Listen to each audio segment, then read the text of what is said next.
Hey, what's going on, everybody? This is my SummerSlam 2018 review, son. This is going to be a long-ass video, so I'm just going to jump right into it. And before I begin, I'm just going to preface this video by saying I had work, so I missed like the first hour of this. I'm going by the highlights for that one. And there was a couple matches I will be honest, I kind of tuned out for, the boring ones. But let's begin. The pre-show match: Andrade Cien Almas versus and Selena Vegas versus Rusev and Lana. Rusev, they don't know what they're doing with. It's a shame that he goes from being on the pre-show in one pay-per-view, but the pay-per-view before he might as well have been fucking main eventing the thing. He's going against AJ Styles for the WWE Championship. These words have no meaning anymore. But yeah, Rusev and Lana lost via roll-up, whatever. Cedric Alexander versus Drew Gulak. I don't watch 205 Live. I don't know what's going on there, so I can't really say anything about this. I just remember really liking Drew back when the whole Enzo Amore thing was going on with him. But what happened here was Cedric won, and apparently he's beaten like everybody on the roster, so good for him. The final match was, for the pre-show at least, not the final match, B-Team versus the Revival. I'm glad it's on the pre-show if the B-Team just wins again. I have no quarrels with the B-Team. I was saying in my Raw after that I'm happy that we have a good comedy act that, like, they're just funny and they do what they need to, and they're the Raw Tag Team Championships, and it's two guys who are around enough that they really deserve some titles. So I'm really okay with the B team going over. I don't have attachments to the Revival, so it's whatever. I didn't watch the NXT matches that were apparently amazing as much as I would like to. I need to get around to it. Then you got Seth Rollins versus Dolph Ziggler with Drew McIntyre and Dean Ambrose in the corners of each one. This was a very competitive match, probably the best wrestling on the card. That's how the IC title usually goes. I should get that out of the frame. It was a good match. Seth won. You know, the Shield is going to go over this pay-per-view. And Dean was looking fresh, so not a whole lot to complain about. I don't like the hot potato going on with the belt. But at the same time, with how absent the Universal title scene was, the more interest we can get on this fucking belt, the better. And I thought this was a really good rivalry. It did everything it needed to. Dolph Ziggler was a lovable bad guy, and Drew McIntyre was like a fucking beast in the background. So, and great promo work by everybody. I like this rivalry. I like the match. The outcome, you know, babyface. I love Seth. I don't mind him getting another belt. And WrestleMania was fucking, like, I say, like, a hot potato, but how long ago was WrestleMania? Like, 5 months ago? Shit. That's 5 months in this fucking IC title picture. You know, maybe he fucking deserves it. Maybe he deserves a second one. But anyway, following that match, we got The New Day versus the Bludgeon Brothers. And the Bludgeon Brothers just got the disqualification once they started to lose. Really cool stuff. I like the New Day's Sega Sonic colors that they got going on here. I love the New Day, like, still being in the title picture and still, you know, being relevant. And the Bludgeon Brothers, you know, a dominant tag team, which they weren't before the whole stupid gimmick. So I don't really like their new characters more than their old ones, but considering how downhill those characters were, maybe it's a good thing they rebooted. And they got those belts. They've held them for a minute. I'm completely okay with that. It just sucks seeing DQs on like the second biggest pay-per-view of the year, you know, but there are rematches coming. We all know this. We know the drill. Braun Strowman versus Kevin Owens, Money in the Bank briefcase on the line. Glorified squash match. Kevin Owens done really fucking dirty here, and my cats are gonna be meowing in the background a lot. I have to record all day, so I don't know why I'm acting as though I'm gonna be letting you know my whole day. But anyway, Braun Strowman just fucking squashed Kevin Owens like a fucking bug, dunked him around the ring, just flipping him around, tossed like fucking asshole. Braun Strowman just plants him on the fucking stage. I know Kevin Owens is really cool about taking bumps, especially as of late, but god damn, Kevin. That was fucking nasty. Just got planted and then pinned. I thought this man might walk away tonight with the Universal Championship, but he's walking away as a fucking jabroni. God. I love Braun. You know, I don't think it was a question of who was stronger here, so I'm not surprised seeing this, but I am just kind of offended because I like Kevin Owens a lot, and I really want him to do good. I don't know who he pissed off. I really don't. Next on the card, we got Charlotte versus Carmella versus Becky Lynch for the tag team, not the tag team, the SmackDown Women's title. This was probably my most anticipated match for the night, actually. My lady is a very big Charlotte and Becky fan, and I've been wanting Becky to turn heel for a long time. If you watched my Asuka booking video, I basically had her up against a heel title wearing Becky Lynch. I really thought this was Becky's time again. They've been playing with my fucking heart, and we didn't get to see, you know, just babyface Becky win, which would have been really heartwarming, but we did see Charlotte win the title again. And Becky turned heel on her. You know, I don't know if her war paint was to get that extra scowl. She's making the heel faces. That was all new for me seeing that from Becky. It was great. You know, it was good booking. I liked that. You know, I don't like that Charlotte is getting her 7th fucking title in the span of like 3 fucking hours, but or however 3 years. That's too much. I don't like when people get booked over the moon to this point. You know, because now she's gonna go to another fucking WrestleMania. She's gonna be another fucking like get some more women in here. You know, Carmella barely had this title, and I'm not complaining about that, but still. It was a dope match. I liked the character building. I loved Becky and Charlotte and their whole thing. Heel Becky was awesome. Charlotte gets the belt. Not a whole lot to complain here. Becky, you know, wasn't really getting her punches in all that well, but is what it is. I would have liked her. Maybe she brought out like a chair or something just to actually get some heat. Rather than just doing the cliche, I'm gonna throw you around the area. Oh no. Have you ever felt your back up against a barricade? Have you ever been thrown over the announce table before? I don't know. Like, I'm pretty sure that happens every single match I'm ever in, but yeah, it does suck.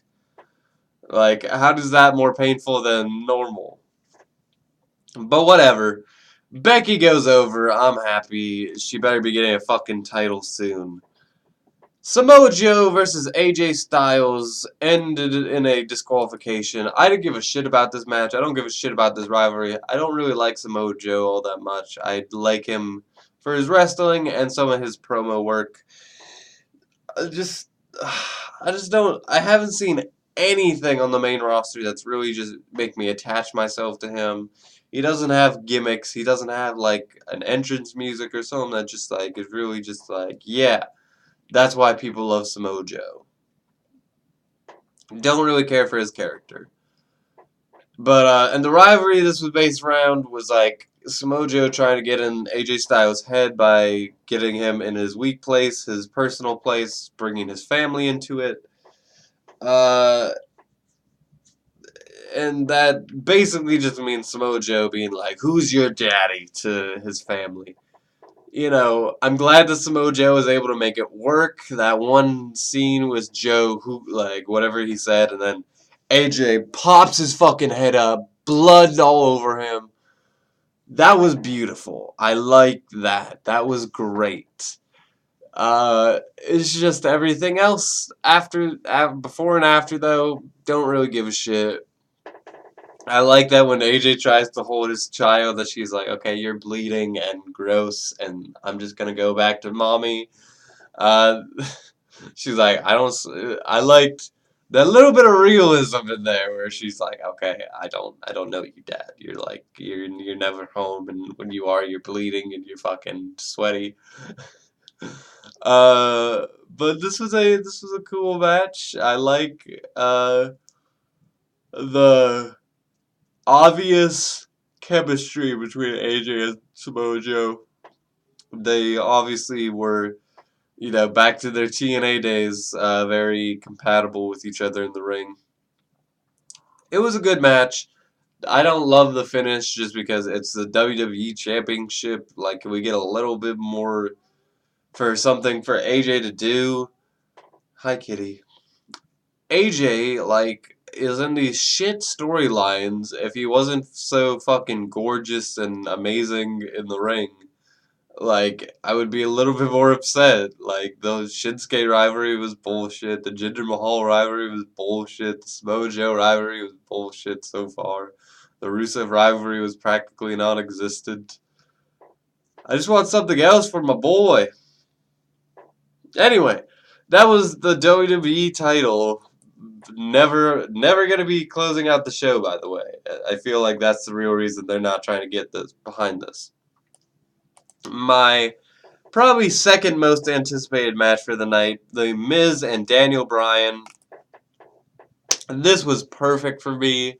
The Miz and Daniel Bryan are probably both in my top 10, if not my top 5. I've been loving The Miz for years.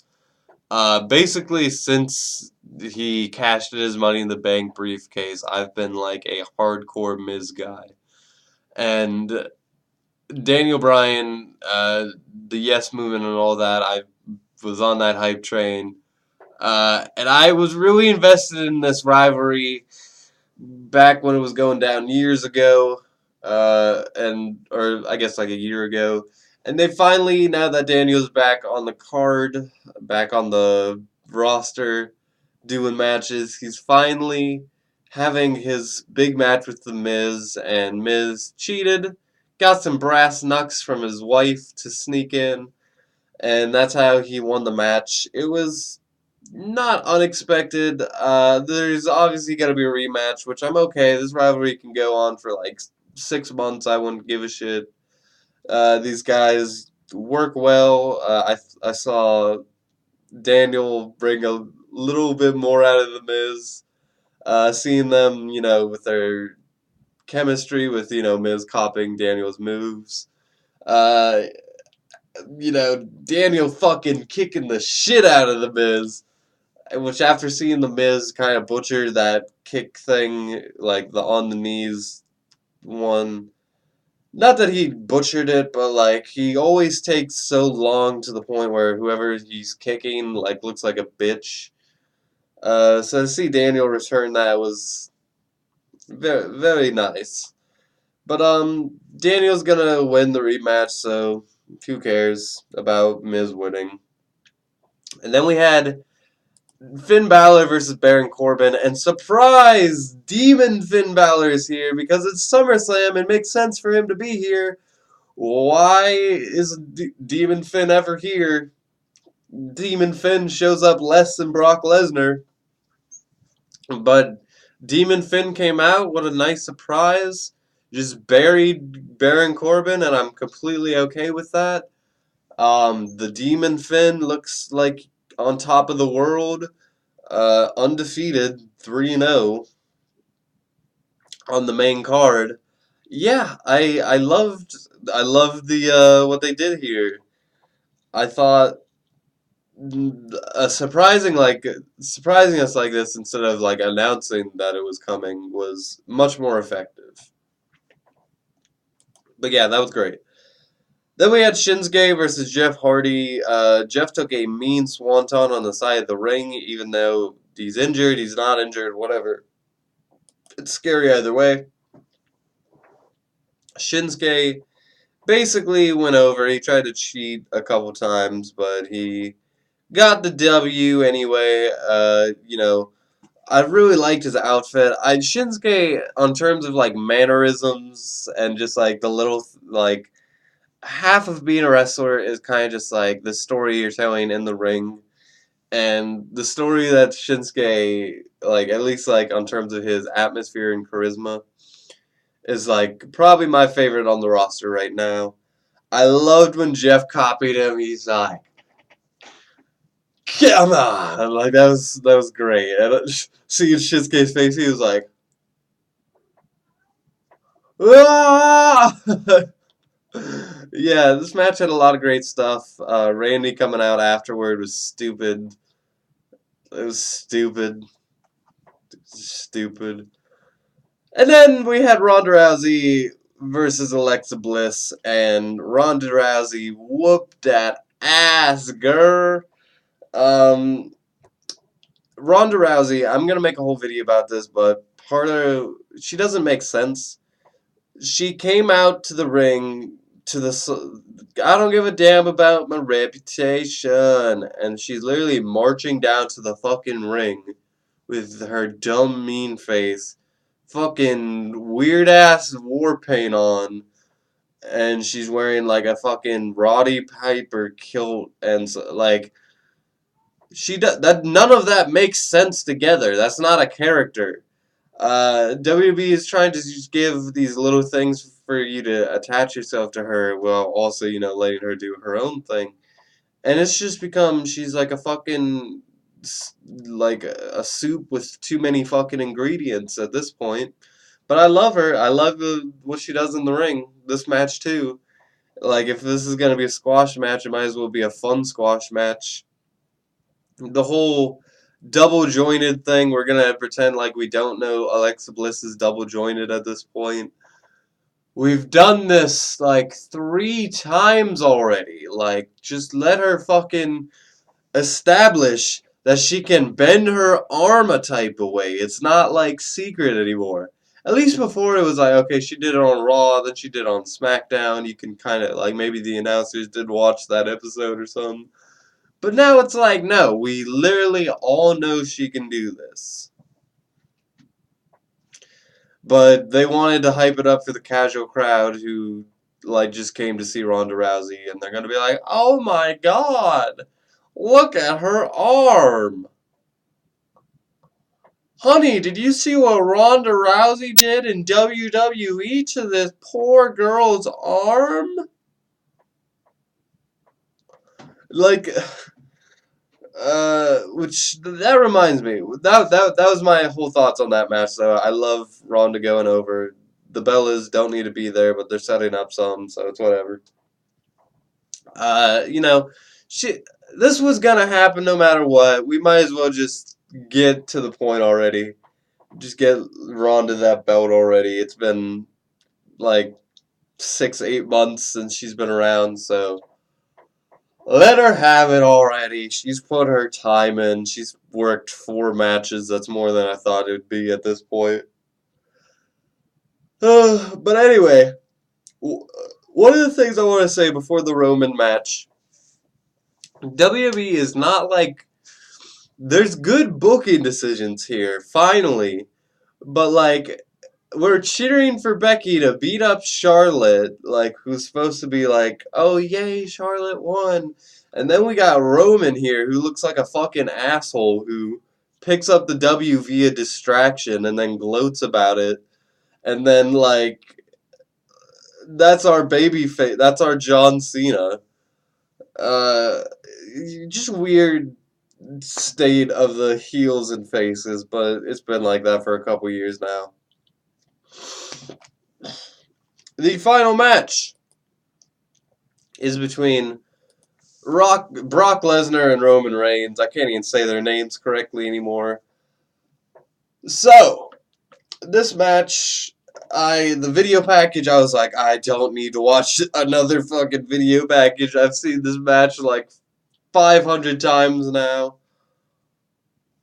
But I expected change here, and every other time Brock and Roman fought, I was maybe not the greatest Royal Rumble, but every other time I was expecting a title change. I was expecting big things, and they did it. What this really existed, this whole rivalry was just so fucking Roman Reigns could finally get the belt, and we would actually be happy. We're just happy to have Roman Reigns take the belt. Vince finally made me actually happy that Roman Reigns won the belt. He just had a fucking sick game plan to get there. But this match was cool. I like the whole Braun Strowman added effect where he's gonna wait on the outside of the ring. That really made the match a lot more interesting. I like some of the spots. The spears right off the back were kind of. It was a little bit too much like the Goldberg thing. I don't like the fact that Brock can only work these kinds of matches, but that's why we're happily getting rid of him. The match was what it was. Roman goes over. He he gets back the Universal title that he never won. He's like, I'm taking back my Universal Championship. I was like, bitch, you never won it. But he finally won it. 4-time champ. At least he's not like a 30-time champ by now. So I'll take my W's where I can get them. That was SummerSlam. I know a lot of people were rating the show like highly, giving it like A's and all these high marks. I thought it was a really good show. I thought a lot of the booking decisions were really good. A lot of it was unpredictable because I thought Dolph was going to win. I thought New Day was going to win. I thought Kevin was going to win. A lot of my booking decisions were completely. I thought Braun was going to get the belt. Thought Becky was going to win. So I was only right about like a couple of matches. So, it kept me on my toes. I wasn't disappointed in a lot of the features. The only real complaint is Kevin getting buried.